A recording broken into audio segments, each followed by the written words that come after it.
আমি যে অনেক বছর তো হলো যে আপনি এই রোগে আক্রান্ত, আপনার হাতে কিন্তু একদম সময় নেই। এখন আর আসলে মেডিসিন খেয়েও কোনো লাভ হবে না। আর কতদিন আমি বাঁচতে পারি? আসলে বাঁচা মরা তো উপরওয়ালার হাতে।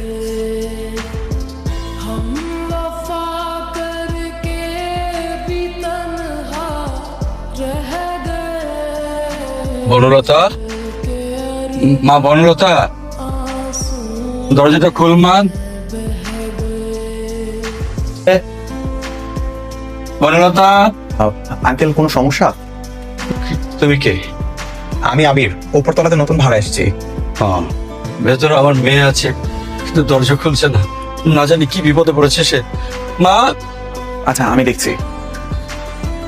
মিস বনলতা, মা, মিস বনলতা, আপনি কি শুনতে পাচ্ছেন? কি দৌড়ে চোখে না? আমার মেয়ের কি বিপদ হল? আঙ্কেল দরজা ভাঙবো? চেষ্টা করো তো বাবা, চেষ্টা করো।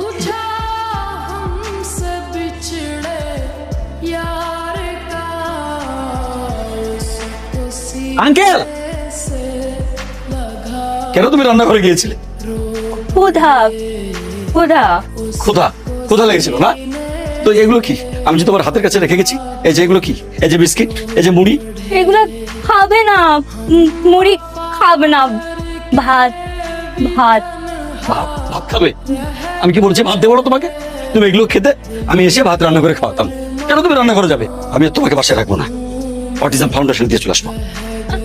না না, যাবে না, যাবে না বাবা, রাখে না, রাখে না।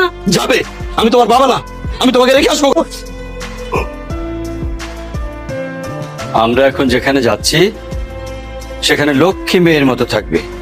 ওনারা যা বলবেন সব মনোযোগ দিয়ে শুনবে, কারো কথার অবাধ্য হবে না। চলো।